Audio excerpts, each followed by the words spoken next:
ও নাজির, মেনে ও জেনে সকলে মিলে একটু আরেকবার মোহাব্বতে দরুদ পড়ি। আল্লাহুম্মা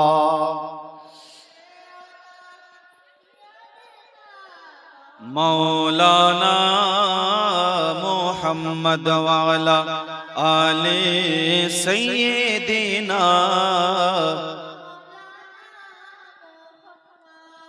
হাবিবিনা শফিয়না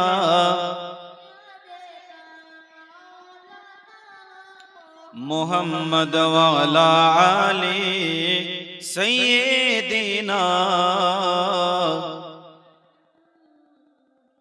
शायर बोलছেন गुलामाने मुस्तफा जान देने से नहीं डरते, गुलामाने मुस्तफा जान देने से नहीं डरते, ये सर कट जाए या रह जाए कोई परवाह नहीं करते। सुभान अल्लाह। और कौन कहता है कि मोमिन मर गया, कौन कहता है कि मोमिन मर गया, कैद से छूटा अपना घर गया।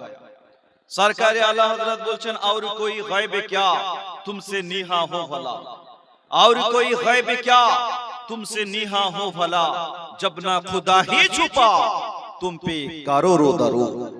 ब्राद इस्लाम, আজকে এই নবীর মাহফিলে আসতে পেরে ও বসতে পেরে আপনারা খুশি না বেজার? আওয়াজ দিয়ে বলতে হবে খুশি না বেজার? এটা আমার নবীর মাহফিল কত সুন্দর ভাবে সেজেছেন। আজকে যারা এই নবীর মাহফিলে এসেছে তারা সবাই ভাগ্যবান, তারা নিজ ইচ্ছায় আসে নাই, যাদেরকে আমার নবী ডেকেছেন তারাই আসতে পেরেছে। নবী না ডাকলে আমরা এই জায়গায় বসতে পারতাম না। ব্রাদ ইসলাম, আজকে আপনাদের মাঝে খুব সুন্দর একটা টপিক নিয়ে হাজির হয়েছি। টপিকটা হলো হযরতে মুসা আলাইহিস সালাম এবং ফেরাউন বাদশা। আমরা নাম শুনেছি আমাদের জালসাতে বেশিরভাগ আলিম ওলামারা যে আলোচনা করে তো আমার নবীকে নিয়ে, তাই না? আমার নবীর আলোচনা বেশি হয় আমাদের জালসায়। মুসা নবীর ইতিহাস, মুসা নবীর ঘটনা খুবই কমই বর্ণনা করা হয়। আমাদের নবীর বর্ণনা বেশি হয়। কেন বেশি হয়? আমরা সেই নবীর উম্মত। সুবহানাল্লাহ বলুন। তো যার উম্মত তার তো গুণগান একটু বেশি গাইবই। কথা বলে, যার উম্মত তার তো একটু গুণগান বেশি গাইবই। ব্রাদ ইসলাম, ইসলামের ইতিহাসে মুসা আলাইহিস সালাম আল্লাহ পাক আল্লাহ তাআলা 1,2,24,000 নবী ও রাসূল পৃথিবীর বুকে পাঠিয়েছেন। এর মধ্যে সবথেকে জালালি পয়গম্বর হযরতে মুসা আলাইহিস সালাম। কোন নবী? মুসা আলাইহিস সালাম। মুসা আলাইহিস সালাম যখন রেগে যেতেন চোখ মুখ সব লাল হয়ে যেত। মুসা নবী রেগে গেলে চোখ মুখ লাল হয়ে যেত। ব্রাদ ইসলাম, একবারের ঘটনা, মালাকুল মউত মুসা আলাইহিস সালামের জান কবজ করার জন্য এসেছিল। কে এসেছিল? মালাকুল মউত মুসা নবীর জান কবজ করতে। মুসা আলাইহিস সালামকে বলছেন, ওগো মুসা নবী, আপনার জান কবজ করার জন্য আল্লাহ পাঠিয়ে দিয়েছে। মুসা নবী কথা শোনার পর মালাকুল মউতের গালে এমন ভাবে একটা থাপ্পড় মারলেন যে মালাকুল মউতের একটা চোখ বের হয়ে গেছে। মৃত্যুর ফারিস্তার চোখ বের হয়ে গেছে, বাহিরে চলে এসেছে। তো সেই চোখ নিয়ে মালাকুল মউত আল্লাহর দরবারে, আল্লাহ কার কাছে আমাকে পাঠালেন? সে তো মরতেই চায় না। মরণের কথা বলতেই এমন ভাবে আমাকে থাপ্পড় মেরেছে যে আমার চোখটা বের হয়ে গেছে। রব্বুল আলামিন ডেকে বললেন, এ মালাকুল মউত, আমার নবী মুসা আলাইহিস সালামের কাছে যাও, একটা গায় নিয়ে এই গায়ের উপরে হাত মারতে বলো। হাতের নিচে যতগুলো লোম আসবে আমি আল্লাহ ততগুলো বছরকে হায়াতকে আমি আল্লাহ বাড়িয়ে দিব। সুবহানাল্লাহ বললাম। যাও। মালাকুল মউত আসলো। ওগো মুসা নবী, আপনি এই গায়ের উপরে হাত মারেন। আপনার হাতের নিচে যত চুল আসবে প্রত্যেকটা চুলের বিনিময়ে 1 বছর করে আল্লাহ হায়াত বাড়িয়ে দিবে। যদি 2000 আসে 2000 বছর বাড়াবে, 5000 যদি আসে 5000 বছর বাড়িয়ে দিবে। তারপর আবার মরণ আসবে। তারপর আবার মরণ আসবে। মুসা আলাইহিস সালাম বলেন, যদি মরণ এসেই যায় তাহলে আর 5000 বছর কেন, আজকেই তুমি জান কবজ করে নাও। সুবহানাল্লাহ বলুন। মৃত্যু তো হবেই, তাহলে 5000 বছর বেঁচে থেকে কি করব? আজকেই মৃত্যু যাতে আমার হয়। ব্রাদ ইসলাম, মুসা আলাইহিস সালামের জন্ম হয়েছিল ফেরাউন বাদশার জামানায়। কার জামানায়? জোরে বলুন কার জামানায়? ফেরাউন বাদশার জামানায়। আলোচনা করার পূর্বে একটি বাংলা গজল পড়ব, তারপরে আমি আমার বক্তব্যকে আগে নিয়ে যাব। একটু মোহাব্বতে বলো সুবহানাল্লাহ। নারায়ে তাকবীর, नारे रिसाला, मसला के आला हजरत, गौस का दामन, ख्वाजा का दामन, ख्वाजा का हिंदुस्तान, नारे तकबीर, नारे रिसाला।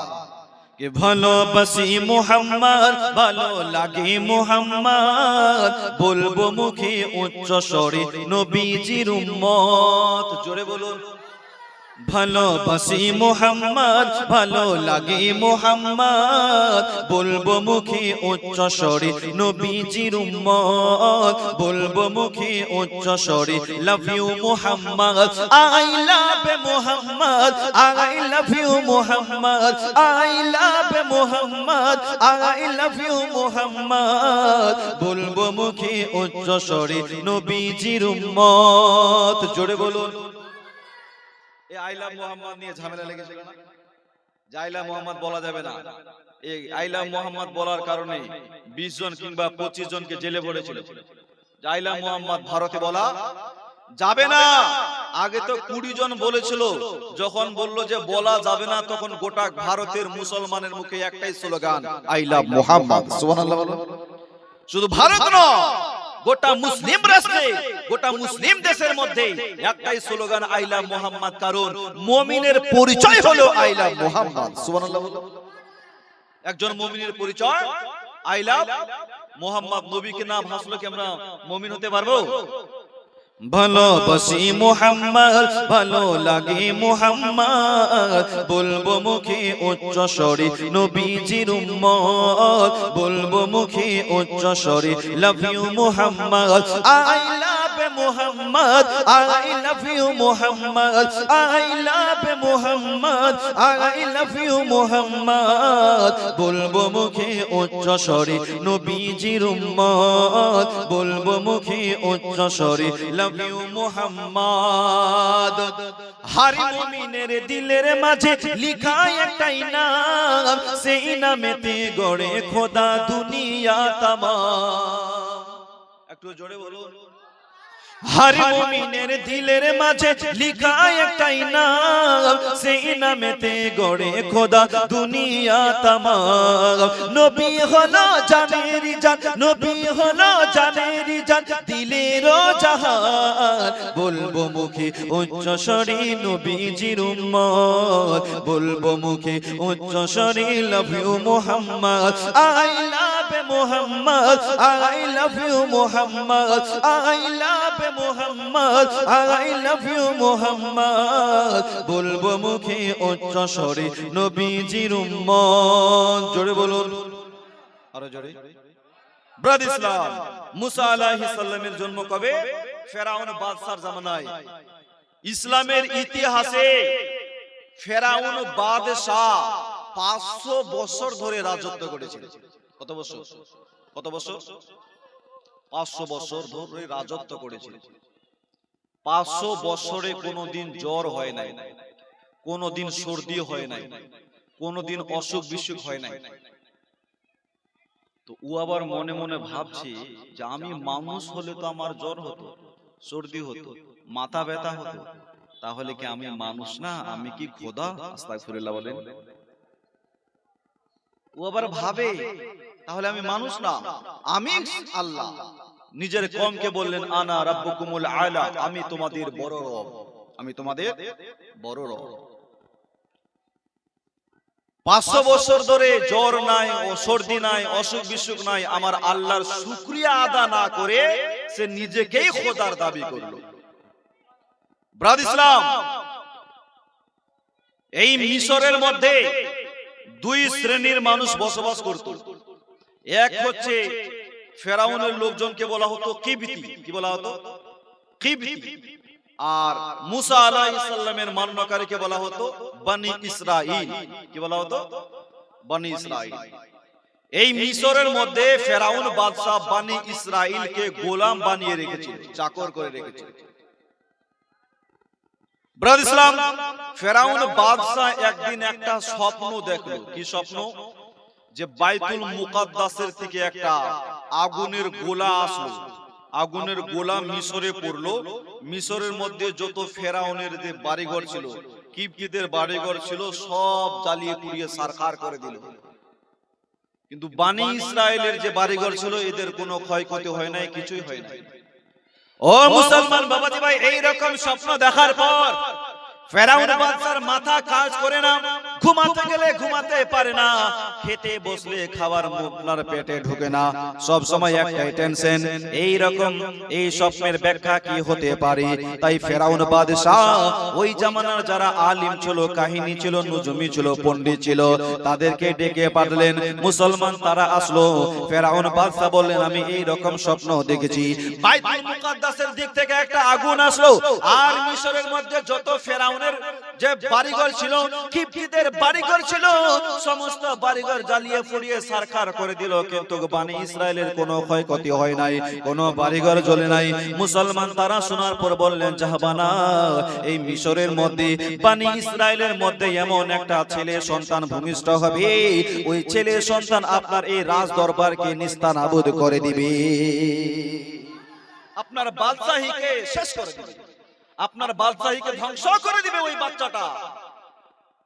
ফেরাউন বাদশার ভয় হলো, তাই ফেরাউন বাদশা রাজ দরবারে এলান করলেন, বনি ইসরায়েলের মধ্যে যত ছেলে সন্তান ভূমিষ্ঠ হবে এদেরকে খুন করো, কতল করে দাও।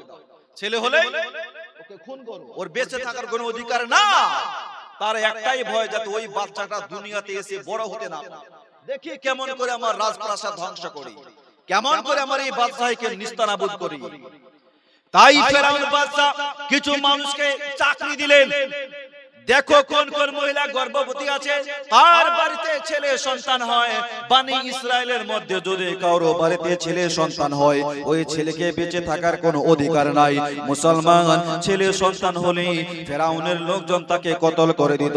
হাজার হাজার বাচ্চাকে ফেরাউন বাদশা আপনার কতল করেছেন বাবা। ও মুসলমান, এইভাবে বেশ কিছুদিন চলে গেল, কয়েক বছর কেটে গেল। একদিন ফেরাউনের লোকজন এসে বললেন, জাহাবানা, এইভাবে যদি বেশি দিন যায়, আজকে বর্তমানে বনি ইসরায়েলের লোকজন যা কাজ কাম করে, ভবিষ্যতে তো সেই কাজগুলো আমাদেরকে নিজে করতে হবে, কারণ বনি ইসরায়েলে পুরুষের সংখ্যা কমে যাচ্ছে, বনি ইসরায়েলে পুরুষের সংখ্যা কমে যায়। এই যে আমরা বাচ্চাকে কতল করে দিচ্ছি, তাদের ছেলেগুলোকে খুন করে দিচ্ছি, তো আজকে বনি ইসরায়েলের লোকজন যা কাজ করে, ভবিষ্যতে সেই কাজগুলো আমাদেরকে করা লাগবে। তাই ফেরাউন বাদশা আবার আদেশ করলেন, একটা কাজ করো, 1 বছর ছেলে সন্তানদেরকে ছেড়ে দাও, আর 1 বছর কতল করে দাও। মুসলমান বাবাজি ভাই, এরই মধ্যে হযরতে মুসা আলাইহিস সালামের মা গর্ভবতী, মুসা আলাইহিস সালামের মা গর্ভবতী, মুসা আলাইহিস সালাম মায়ের গর্ভে আছেন বাবা। মুসা আলাইহিস সালামের মা যে গর্ভবতী, কিন্তু কোনো মানুষ জানতো না যে তার মা গর্ভবতী। সুবহানাল্লাহ বলুন। সাধারণত মহিলা গর্ভবতী হলে এলাকার সবাই জানতে পারে ওই মহিলাটা গর্ভবতী, কথা বলে জানে না, ওই মহিলাটা গর্ভবতী। মুসা আলাইহিস সালাম মায়ের গর্ভে আছেন বাবা, কিন্তু কোন মানুষ বুঝতে পারে না মুসা আলাইহিস সালামের মা গর্ভবতী। বাবাজি ভাই, আল্লাহ পাক আল্লাহ তাআলা কেমন করে বাঁচাবেন দেখুন। মুসা আলাইহিস সালাম দুনিয়ায় ভূমিষ্ঠ হবেন বাবা। মুসা আলাইহিস সালাম দুনিয়াতে আসবেন যেই বছরে মুসা আলাইহিস সালাম দুনিয়ায় ভূমিষ্ঠ হবেন বাবা, ওই বছরে ছেলে সন্তানকে হত্যা করার নির্দেশ ছিল, খুন করার নির্দেশ, আর ওই বছরই মুসা নবী জন্ম নেবেন। ফেরাউন বাদশার আদেশ কি ছিল, যে 1 বছর ছেলেকে খুন করে দাও, আর 1 বছর ছেলেকে খুন করবা না। আর যেই বছরে মুসা নবী জন্ম নেবে, এই বছরই আদেশ যে ছেলে হলে খুন করো। মুসা আলাইহিস সালাম দুনিয়ায় আসছে, দুনিয়ায় ভূমিষ্ঠ হলো। তার মা তো জানে যে ফেরাউন বাদশার আদেশ, আমার গর্ভ থেকে যদি ছেলে হয় তাহলে কতল করে দিবে, খুন করে দিবে, সন্তানকে বাঁচাতে হবে। মা সব চাইতে সন্তানকে বেশি ভালোবাসে, বাবা যতটা ভালোবাসে তার চাইতে মা বেশি সন্তানকে ভালোবাসে। কারণ 10 বছর 10 মাস 10 দিন বাপ পেটে ধরে নেই, পেটে ধরেছে কে? মা। 2 বছর দুধ পান করা কে? মা। আল্লাহর নবীকে একজন সাহাবী বলেছিলেন, ইয়া রাসূলুল্লাহ, আমার উপরে আমার মায়ের হক বেশি আছে নাকি বাবার হক? তো নবী বলেছিলেন, উম্মুকা, তোমার মা। আবার বলেন হুজুর তারপর কে? নবী বলেন, উম্মুকা, তোমার মা। আবার বলেন হুজুর তারপর কে? নবী বললেন, উম্মুকা, তোমার মা। তিনবার মায়ের কথা বলেছেন, চতুর্থবার বাবার কথা বলেছেন। সুবহানাল্লাহ। চতুর্থবার বাবার কথা বলেছেন। তার মানে আল্লাহ রাসূল বলেছেন যে সন্তানের উপরে বেশি হক মায়ের। কার হয়? জোরে বলুন, কার হয়? মা। ও মুসলমান বাবাজি ভাই, মুসা আলাইহিস সালামের মা জানে যদি আমার গর্ভ থেকে ছেলে সন্তান হয় তাহলে ফেরাউন বাদশা আমার বাচ্চাটারে কতল করে দিবে। বাবাজি ভাই, মুসা আলাইহিস সালাম জন্ম নিল বাবা, তার মা জননী কই করলেন, মুসা আলাইহিস সালামকে একটা সিন্ধুকে ভরে পার্শ্বে ছিল নীল নদের মধ্যে ভাসিয়ে দিলেন। সুবহানাল্লাহ বলুন। আর ওই সিন্ধুকের সাথে একটা রশি বেঁধে দিয়েছে, সিন্ধুকের সাথে একটা রশি বেঁধে দিয়েছে, আর সেই রশি নিজের কোমরে বেঁধে রাখে সব সময়। যখন বাচ্চাকে খিদা লাগে আবার রশি টেনে বাচ্চাটাকে কাছে নিয়ে আসে, মা জননী বাচ্চাকে দুধ পান করায়। আমার আল্লাহ পাক আল্লাহ তাআলা মুসা আলাইহিস সালামের মাকে ডেকে বলেন, এই মুসার মা, যখন খাতরা মাহসুস হবে, যখন ভয় দেখা দিবে, একটা কাজ করবে, তোমার সন্তান মুসা আলাইহিস সালামকে সিন্ধুকে ভরে ভাসিয়ে দিবে। ও মুসলমান বাবাজি ভাই, মুসা আলাইহিস সালামের মা দেখলেন যে এখন আপনার খাতরা আছে, আমার সন্তানকে কেমন করে বাঁচাই। তাই মুসা আলাইহিস সালামের মা মুসা নবীকে সিন্ধুকে ভরে আপনার ভাসিয়ে দিলেন নদীতে। আল্লাহ ওয়াদা করেছিল, এই মুসার মা ভাসাবে তো ঠিক, কিন্তু একদিন আমি আল্লাহ তোমার সন্তানকে আবার তোমার কোলে ফিরিয়ে আনবো। সুবহানাল্লাহ। তোমার কোলে আবার তোমার কোলে আবার পুনরায় ফিরিয়ে আনবো। কিন্তু মা তো মাই হয়, যখন সন্তানকে সিন্ধুকে ভরে নীল নদে ভাসিয়ে দেয়, মা ছটফট করে, আল্লাহ সন্তানের আমার কি হবে, সন্তান আমার কোথায় যাবে, কেমন করে বাঁচবে, সন্তানকে খিদা লাগলে কি হবে। কিন্তু আমার আল্লাহ যাকে বাঁচায়, দুনিয়ার কোন শক্তি তাকে মারতে, জোরে বলুন, মারতে পারে না। আর আল্লাহ যাকে মারবে, দুনিয়ার কোন ডাক্তার তাকে বাঁচাতে পারবে না। তাই মুসা আলাইহিস সালামের মা মুসা নবীকে সিন্ধুকে ভরে নীল নদে ভাসিয়ে দিলেন। মুসা আলাইহিস সালামের এক বোন ছিল, নাম হচ্ছে মারিয়াম। মা জননী বেটিকে ডেকে বললেন, বেটি রে, দেখো তোমার ভাইয়ের সিন্ধুকটা ভাসতে ভাসতে কই যায়, কোথায় যাচ্ছে দেখো সিন্ধুকটা। তাই মুসা নবীর বোন নদীর কিনারায় হাঁটতে হাঁটতে যায়, দেখি আমার ভাইয়ের সিন্ধুকটা ভাসতে ভাসতে কোথায় যাচ্ছে। সিন্ধুক ভাসতে ভাসতে যায়, তার বোন মুসা আলাইহিস সালামের বোন মারিয়াম, সেও হাঁটতে হাঁটতে যায়। ও মুসলমান বাবাজি ভাই, এই নীল নদ ফেরাউনের রাজপ্রাসাদ হয়ে যায়। ফেরাউনের বিবির নাম হচ্ছে হযরতে আসিয়া। কি নাম বললাম? কি নাম? আসিয়া। আমার আল্লাহর কি কারিশমা দেখুন, একই বাড়িতে ফেরাউন ইন্টারন্যাশনাল জাহান্নামী কুখ্যাত সন্ত্রাস, আর তার স্ত্রী হযরতে আসিয়া হচ্ছে জান্নাতি। সুবহানাল্লাহ বলুন। তার বিবি আসিয়া জান্নাতি। ফেরাউন বাদশা এই রকম শয়তান, এই রকম কুখ্যাত সন্ত্রাস হওয়ার পরেও হযরতে আসিয়া কখনো বলে নাই যে আমি তোমার সংসার করব না। কিন্তু কিছু বোন আছে, তোমার স্বামী কি ফেরাউনের চাইতে বড় দাজ্জাল কখনো হতে পারে না, কিন্তু বলে কি বলে না, তোমার ভাত আমি খাবো না, তোমার বাড়িতে আমি থাকবো না। মুসলমান ফেরাউন এইরকম জালিম হওয়ার পরেও হযরতে আসিয়া মুখ বন্ধ করে সংসার করে গেছে। সুবহানাল্লাহ বলুন। মুসা আলাইহিস সালামের সিন্ধুক ভাসতে ভাসতে চলে যায়। হযরতে আসিয়া ছাদের উপরে ছিল, ছাদের উপর থেকে দেখতে পায় একটা সিন্ধুক নদীতে ভাসতে ভাসতে চলে যায়। হযরতে আসিয়া রাজপ্রাসাদের কিছু লোককে ডেকে বললেন, দেখো তো সিন্ধুকের মধ্যে কি আছে। ওই যে দেখো একটা সিন্ধুক ভাসতে ভাসতে চলে যায়। ও মুসলমান বাবাজি ভাই, হযরতে আসিয়া লোকজনকে বললেন, যাও সিন্ধুকটা উঠিয়ে আনো। মুসলমান ফেরাউনের লোকজন সিন্ধুকটাকে উঠিয়ে আনলো আপনারা হযরতে আসিয়ার দরবারে। আসিয়া বললেন, সিন্ধুকটা খোলো। যখন সিন্ধুক খোলা হলো, সিন্ধুকের ভিতরে ফুটফুটে হযরতে মুসা আলাইহিস সালাম ছিল। জোরে বলে ও মুসলমান বাবাজি ভাই, হযরতে আসিয়া মুসা আলাইহিস সালামের চেহারা দেখে মনটা ভরে গেল, বাচ্চাটাকে কোলে তুলে নিল। মুসলমান হযরতে আসিয়ার কোনো বাচ্চা ছিল না, কোনো সন্তান ছিল না, কোনো মেয়ে ছিল না, কোনো ছেলে ছিল না। তাই মুসা আলাইহিস সালামকে সিনার সঙ্গে জড়িয়ে ধরেছেন বাবা। ওই সময় ফেরাউন বাদশা রাজপ্রাসাদে ছিল না। ফেরাউন বাদশা আপনার বাইরে থেকে যখন মহলের ভিতরে আসলো, ফেরাউন বাদশা হযরতে আসিয়ার কোলে বাচ্চা দেখে জিজ্ঞাসা করলেন, আসিয়া আমাদের তো সন্তান নাই, বাচ্চা তোমার কোলে আসলো কোথা থেকে? এই বাচ্চা কোথা থেকে আসলো তোমার কোলে? হযরতে আসিয়া সমস্ত ঘটনা খুলে বললেন। একটা সিন্ধুকে ভাসতে ভাসতে এসেছিল, ওই সিন্ধুকের ভিতরে এই বাচ্চাটা আমি পেয়েছি।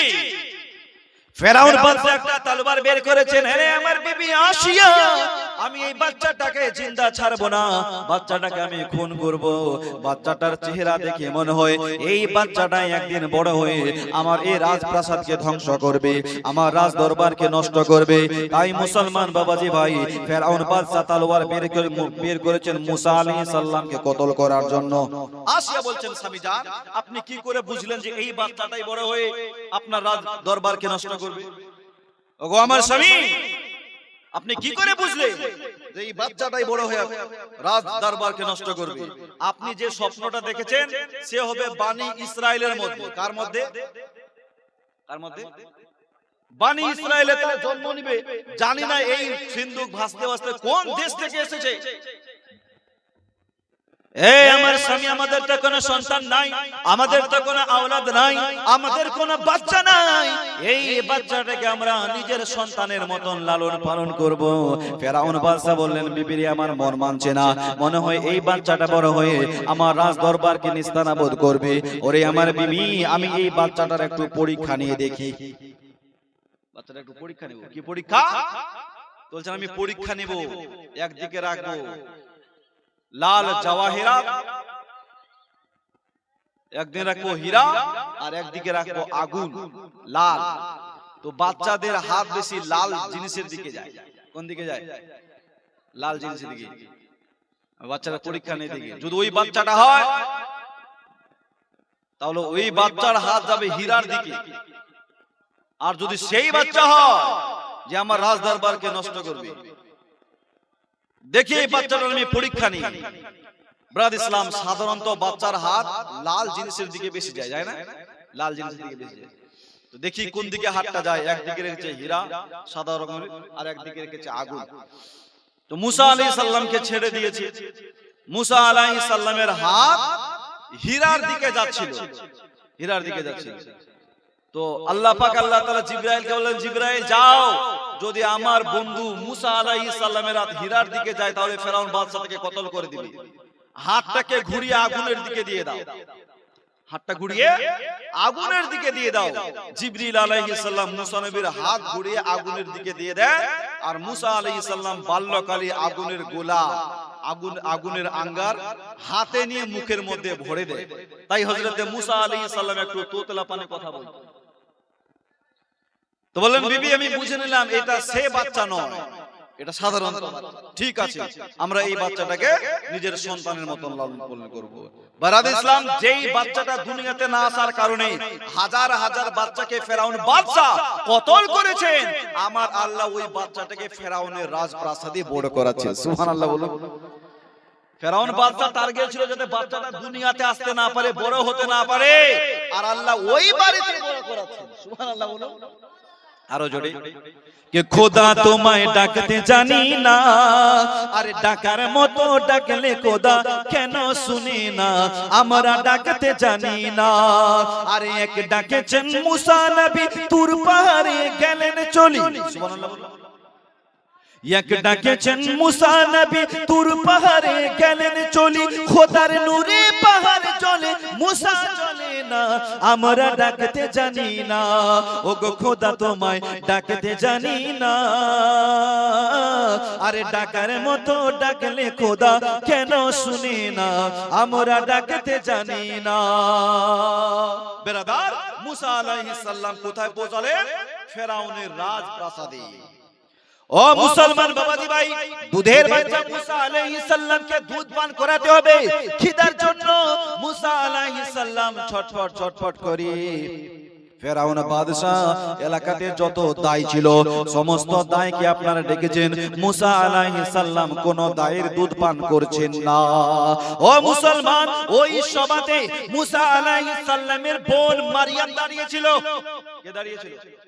মারিয়াম, মুসা নবীর বোন। ফেরাউন বাদশা বললেন, যেই দায়ের দুধ এই বাচ্চা পান করবে তাকে অনেক টাকা দেওয়া হবে, অনেক পুরস্কার দেওয়া হবে, অনেক ইনাম দেওয়া হবে। বাবাজি ভাই, তখন মুসা আলাইহিস সালামের বোন বললেন, জাহাবানা, আমি এমন একটা দায়ের নাম বলবো, ওই দায়ের দুধ এই বাচ্চা অবশ্যই পান করবে। জোরে বলো, ওই দায়ের দুধ পান করবে। তো ফেরাউন বলছে, তুমি কেমন করে বুঝলা যে ওই দায়ের দুধ পান করবে? জাহাবানা, ওই দায় হচ্ছে অসাধারণ। ফেরাউন বাদশা বললেন, যাও সেই দাইকে ডেকে আনো। মুসা আলাইহিস সালামের বোন বাড়িতে গেল। যাওয়ার পর বললেন, মা, ও মা জননী, তুমি জানো আমার ভাই কোথায় পৌঁছেছে? মা, এখন বর্তমানে আমার ভাই মুসা আলাইহিস সালাম ফেরাউনের রাজপ্রাসাদে। এ আমার মা, খোদার জন্য আমার ভাই ছটফট ছটফট করে। মা চলো, মা চলো, আমার ভাই খাওয়ার জন্য ছটফট করছেন। ওই মুসলমান, মুসা আলাইহিস সালামের বোন আপনার আপন মাকে ডেকে রাজপ্রাসাদে নিয়ে আসলো। আর বাবা যে ভাই, সাধারণত বাচ্চা আর নবীর মধ্যে কতটা পার্থক্য দেখুন। মুসা আলাইহিস সালাম মাকে দেখি নিজের মাকে চিনে ফেলেছে। মায়ের কোলে ঝাঁপিয়ে পড়ে গেল। মুসা আলাইহিস সালাম আপন মায়ের দুধ পান করতে আরম্ভ করেছেন। সুবহানাল্লাহ। এই দৃশ্য দেখে ফেরাউন খুশি হয়ে গেল, হযরতে আসিয়া খুশি হয়ে গেল। হায় রে, এত দায় আসলো, কোন দায়ের দুধ পান করলো না, এটা আবার কেমন দায়? কিন্তু তার তো জানে না, সে তো নিজের মা। সুবহানাল্লাহ বলুন। হযরতে আসিয়া বললেন, তুমি আমাদের রাজপ্রাসাদে থাকো, বাচ্চাকে দুধ পান করাও, তোমাকে মাসে মাসে তোমাকে বেতন দেওয়া হবে, টাকা দেওয়া হবে। মুসা আলাইহিস সালামের মা বলছেন, জাহাবানা, আমার সংসার আছে, আমার পরিবার আছে, আমার ছেলে মেয়ে আছে, সবাইকে ছেড়ে স্বামী সবাইকে ছেড়ে আপনার রাজপ্রাসাদে কেমন করে থাকি? জাহাবানা, আপনি একটা কাজ করেন, আমি বাচ্চাটাকে বাড়িতে নিয়ে যাই, বাড়িতে দুধ পান করাবো, মাঝে মধ্যে এখানে আবার নিয়ে আসবো। সুবহানাল্লাহ বলুন আরো জোরে, মাঝে মধ্যে আবার নিয়ে আসবো। হযরতে আসিয়া বললেন, ঠিক আছে, চুক্তি করলো, মাসে মাসে তোমাকে এত করে টাকা দেওয়া হবে। তাই মুসলমান বাবাজি ভাই, মুসা আলাইহিস সালামের মা মুসা নবীকে নিয়ে বাড়িতে আসলো। আমার আল্লাহ ওয়াদা করেছিলেন, মুসার মা, আমি আল্লাহ তোমার সন্তানকে আবার তোমার কোলে ফিরিয়ে আনবো। মুসলমান বাবাজি ভাই, আমার আল্লাহ পাক আল্লাহ তাআলা ওয়াদা পূর্ণ করে দিলেন। মুসা আলাইহিস সালাম মাঝে মধ্যে নিজের বাসায় থাকে, মাঝে মধ্যে রাজপ্রাসাদে থাকে। মুসা আলাইহিস সালাম আস্তে আস্তে করে বড় হয়। যখন মুসা নবী দুধ খাওয়া ছেড়ে দিল, মুসা আলাইহিস সালাম রাজপ্রাসাদে থাকতে লাগলো, মাঝে মধ্যে আবার বাড়িতেও আসে। বাবাজি ভাই, মুসা আলাইহিস সালাম আস্তে আস্তে করে যখন জওয়ান হয়ে গেল, একদিন মুসা আলাইহিস সালাম হাঁটতে হাঁটতে রাজপ্রাসাদে যাচ্ছিলেন। বাবা, রাস্তায় দুইটা লোক লড়াই করছিল, মারামারি করছিল। এক হচ্ছে ফেরাউনের লোক, আর এক হচ্ছে বনি ইসরাইলের লোক। দুইটা লোক লড়াই করছিল, দুইটা লোক লড়াই করছিল। তো বনি ইসরাইলের লোকটা বলছেন মুসা নবীকে, মুসা, আমাকে বাঁচাও, না হলে এই কিপ্তি মানুষটা, এই ফেরাউনের লোক আমাকে মেরে দিবে। মুসা আলাইহিস সালাম কথাটা শোনার পর তাদের পাশে গেল, নিকটে গেল। মুসলমান আস্তে করে ফেরাউনের লোকটাকে আস্তে করে ধাক্কা মেরেছেন। বাবা, তাতে লোকটা মারা যায়।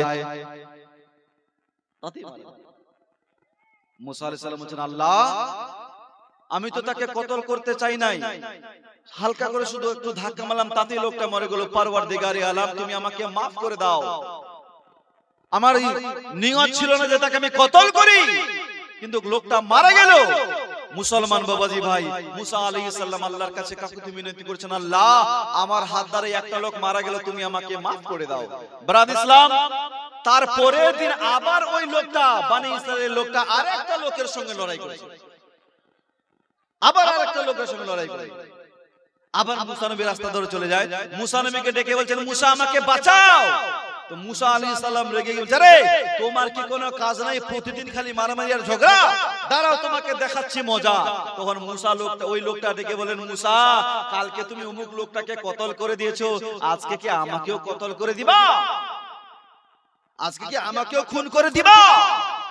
ও মুসলমান বাবাজি, ওইখানে যে ফেরাউনের লোকটা দাঁড়িয়ে ছিল, ও জানতে পারে না রে কালকে লোকটা যে মারা গেছে ওটা এমনিতে মরে নাই, মুসা নবী মার্ডার করেছেন, মুসা কতল করেছেন।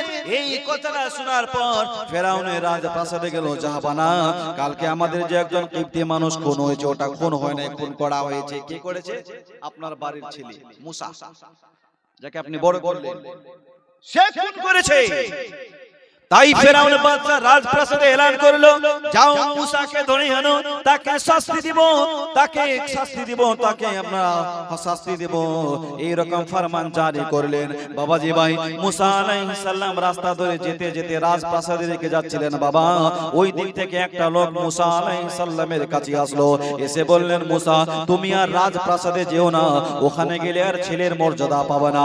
এই মুসা তোমাকে ধরার জন্য আপনার ফেরাউন বাদশা লোক ফিট করেছে, ফরমান জারি করেছে, তোমাকে শাস্তি দিবে। কালকে যে লোকটাকে খুন করেছো, কতল করেছো, এর বদলে তোমাকে শাস্তি দিবে। আর রাজপ্রাসাদে যেও না, ওখানে আর ছেলের মর্যাদা পাবে না। একটা কাজ করো, মিশর ছেড়ে তুমি অন্য কোথাও চলে যাও। মুসা আলাইহিস সালাম বলছেন, আল্লাহ জীবনে কোনোদিন এই মিশরের বাইরে যাই নাই, আমি কোথায় যাব? লোকটা বললেন, মুসা যদি জান বাঁচাতে চাও তাহলে মিশর ছেড়ে যাও, হিজরত করে অন্য তো কোথাও চলে যাও। তাই মুসা আলাইহিস সালাম আপনার মিশর ছেড়ে অন্য রাস্তার দিকে চলে গেলেন। বাবা, মাদিনের দিকে রাস্তা করলেন, চলতে চলতে মাদিন শহরে পৌঁছালেন। বাবা, ওখানে একটা কিকারের গাছ ছিল, ওই গাছের নিচে বসে মুসা আলাইহিস সালাম মাথায় হাত রেখে ভাবছে, আল্লাহ এখানকার কোন মানুষকে আমি চিনি না, কোথায় আমি রাত কাটাবো, কোথায় আমি থাকবো। ওই গাছের পাশে একটা কুয়া ছিল, ওই কুয়াতে বেশ কিছু মানুষ দাঁড়িয়ে ছিল। কুয়া থেকে পানি তুলে নিজের ছাগল, নিজের মেষগুলোকে পানি পান করাচ্ছিলেন। বাবা, আর পাশে দুইটা মেয়ে নিজের ছাগলগুলো নিয়ে দাঁড়িয়েছিল। মুসা আলাইহিস সালাম বলছেন, ওই মেয়ে দুটি বলে, তোমরা এখানে দাঁড়িয়ে আছো কেন? তোমরাও পান করাও। তো বলছেন, এই ভিড়ের মধ্যে আমরা কেমন করে পান করাই, আমরা মেয়ে মানুষ। তো মুসা আলাইহিস সালাম বলছেন, তোমার ছাগলগুলোকে আমাকে দাও, আমি এই ভিড়ের মধ্যে পানি তুলে তোমাদের মেষগুলোকে পানি পান করাবো। সুবহানাল্লাহ বলুন। মুসা আলাইহিস সালাম ওই ভিড়ের মধ্যে কুয়া থেকে পানি তুলে তাদের ছাগলগুলোকে পানি পান করে নাও। ওই মেয়ে দুটো বাড়িতে গেলেন। বাবা, এই মেয়ে দুটি ছিলেন হযরতে শুআয়ব আলাইহিস সালামের কন্যা। সুবহানাল্লাহ বলুন। কার কন্যা? শুআয়ব আলাইহিস সালামের কন্যা। উনিও একজন আল্লাহর নবী, আল্লাহর পয়গম্বর। মেয়ে দুটো যখন বাড়িতে গেল, তো হযরতে শুআয়ব আলাইহিস সালাম জিজ্ঞাসা করলেন, মা প্রতিদিন তো আসতে দেরি হয়, আজকে যে তাড়াতাড়ি চলে আসলাম? বলছেন, আব্বা আজকে একটা ঘটনা ঘটেছে। কি ঘটনা রে মা? তো বলছেন, একটা যুবক ছেলে ওই ভিড়ের মধ্যে পানি তুলে আমাদের ছাগলগুলোকে পানি পান করিয়েছে, তাই আজকে আমরা একটু তাড়াতাড়ি চলে আসলাম। শুআয়ব আলাইহিস সালাম তখন বললেন, মা যাও ওই ছেলেটাকে আমাদের বাড়িতে ডেকে আনো। ওই ছেলেটার বাড়ি কোথায়? ওই ছেলেটাকে আমি কিছু উপহার দিব, কিছু টাকা পয়সা দিব। বাবাজি ভাই, আবার ওই মেয়ে দুটো গেল, যাবার পর বললেন, ভাই তোমার বাড়ি কোথায়? আমাদের জানা নেই, আমাদের ছাগলগুলোকে যে পানি পান করিয়েছো, এর বদলে আমার বাবা তোমাকে কিছু উপহার পুরস্কার দিতে চায়, চলো আমাদের সঙ্গে। বাড়িতে ডেকেছে আব্বা যান। তো মুসা আলাইহিস সালাম বলছেন, ঠিক আছে চলো, তো আমার একটা শর্ত আছে, তোমরা আমাদের আগে আগে হাঁটবা না, আমার পেছনে পেছনে হাঁটো। রাস্তা কোন দিকে পাথর মেরে আমাকে জানিয়ে দিবে, এই দিকে, এই দিকে না কোন দিকে, পেছন দিক থেকে হাঁটো, আমি আমার সামনে হাঁটবা না।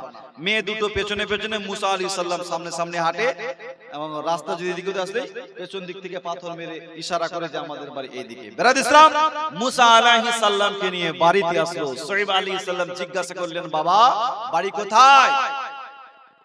বলছেন, আমার